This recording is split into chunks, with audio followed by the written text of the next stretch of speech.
Oh, itong sila Eric Celes at saka sila Harry Roque, nangangarap na naman, magpi-people power na daw. Sinasakayan nila itong galit ng mamamayan sa issue nitong mga anomalya sa flood control. Ngayon, sabi nila Roque, sabi nila Eric Celes, ito na, ilabas na ang galit ng mamayan, mag-people power na. Kaya nananawagan na naman si Roque nung kanyang Black Friday protest. Problema, yung kanilang mga people power na yan, Black Friday protest, nanawagan sila niya noon, ang uma-attend lang na tao 50. O doon sa EDSA Shrine 50. Wala. Lalo pa ngayon ang nananawagan noon, ang nananawagan diyan sa people power nila na yan, si Eric Celes nasa Amerika. Si Harry Roque nasa Dahig. O paano nila i-organize yan? Kung noon ngang nandito sila mismo, si Eric Celes at si Harry Roque, hindi nila ma-organize yan, kukunti lang tao, lalo na ngayon. Lalo na ngayon.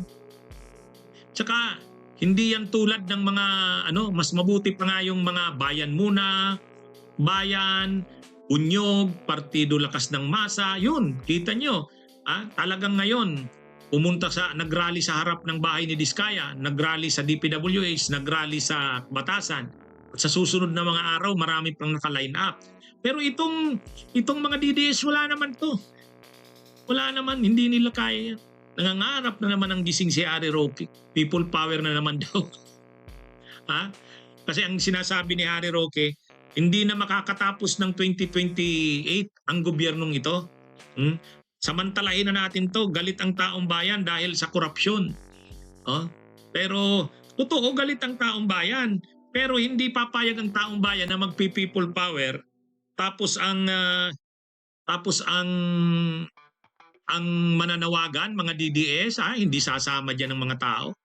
Kasi ang mga tao, alam din naman, sino naman ang mga Duterte para manawagan ng people power, galit sa korupsyon. Ay, corrupt din naman yung mga Duterte.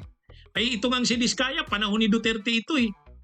Kaya ano naman ang moral high ground ng mga Duterte, ng mga DDS, na manawagan ng people power laban sa korupsyon? Ay, corrupt din naman sila. Itong sila Diskaya, itong namamayagpag ng mga contractors, mga din yan eh, mga Duterte din yan eh. Kaya paano naman Paano naman ano naman ang moral high ground ng mga DDS na manawagan ng people power? Sinong ilalagay nilang ipapalit kay Marcos kung mapapatalsik ito sa people power? Si Sara Duterte? Lalong hindi sasama ang mga tao diyan. Kaya itong si Harry Roque nangangarap ng gising ito. Nangangarap ng gising. Nananawagan na naman, buhayin na naman daw yung kanilang maisog. Yung maisog nila, 100 50 lang yatang sumama doon. 100. Wala yan.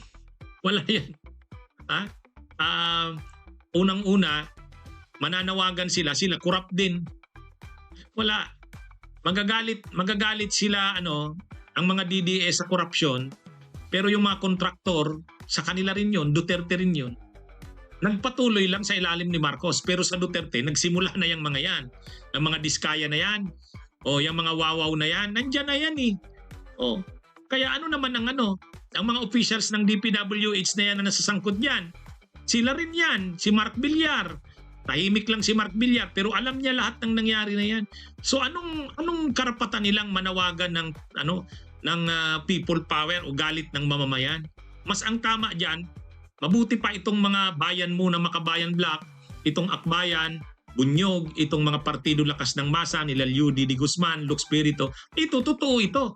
Dahil hindi naman to sangkot sa mga korupsyon na yan. Kaya yun ang totoong galit ng mamamayan. Pero itong grupo ng mga DDS, sasakayan yung galit ng mamamayan? Hindi. Hindi maniniwala sa inyo. Dahil kayo mismo ay sangkot sa mga katiwalian na yan. Sangkot kayo sa mga korupsyon na yan. Yan ang totoo dyan. Kaya wag ka na Roque, nangangarap ka ng gising. Si Eric Celes sabi niya, nananawagan ako sa ating mga kababayan. Ilabas na natin ang ating galit. Ay, walang sasama dyan. Alam nila na marahas din ang kanilang militar. Pero binabaliwala na nila yon dahil talagang hindi na nila matanggap sa panahon na walang tigil ang pagtaas ng presyo ng bilihin, napakababa ng sweldo, kulang ang trabaho, napakababa ng minimum wage, ang mga kongresista nila $3,000 ang housing allowance pa lang. Samantalang sa Pilipinas, mas matindi pa nga dahil ang mga congressman lahat sila, meron silang at least 2 billion infrastructure funds. 200 billion kung 10% lang ang nakukuha nilang tongpats.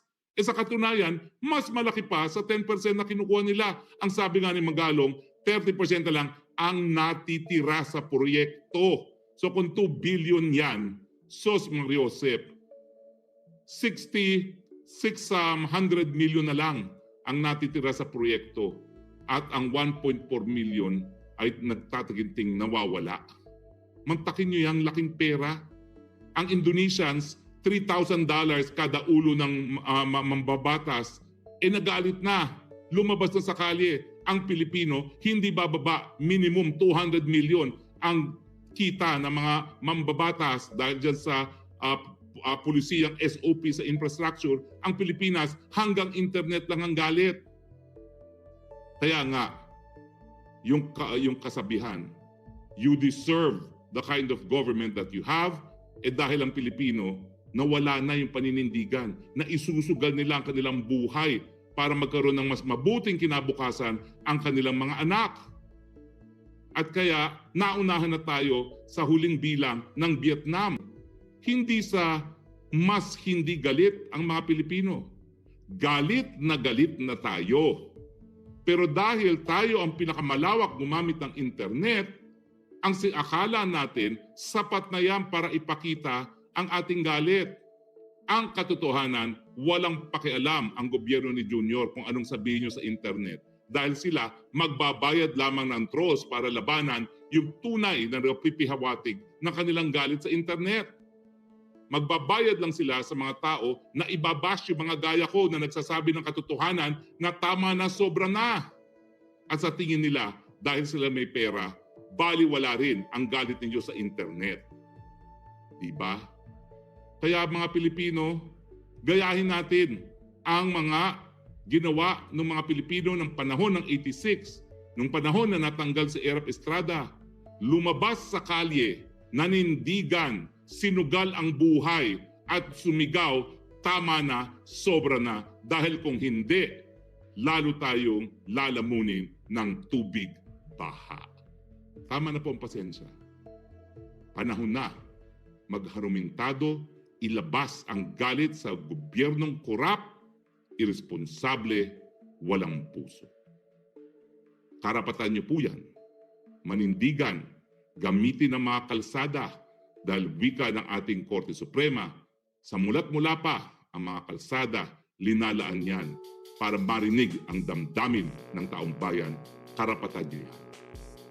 Pero, baliwala ang karapatan kung hindi paninindigan ang karapatan. Umiiwas sa katotohanan dahil ang katotohanan ay hindi maganda. Saldi ko, uwi ka na. Hindi ka po pwedeng magtago forever. Bagamat hindi gaya ko, hindi ka iko-contemplate ang baluslos dahil napakalakas mo. E dyan naman sa Amerika, pag ikay nakita, kasusuklaman ka. Kadidirihan ka nga. Kaya mabuti pang umuwi ka na at linisin mong pangalan mo kung kaya mo.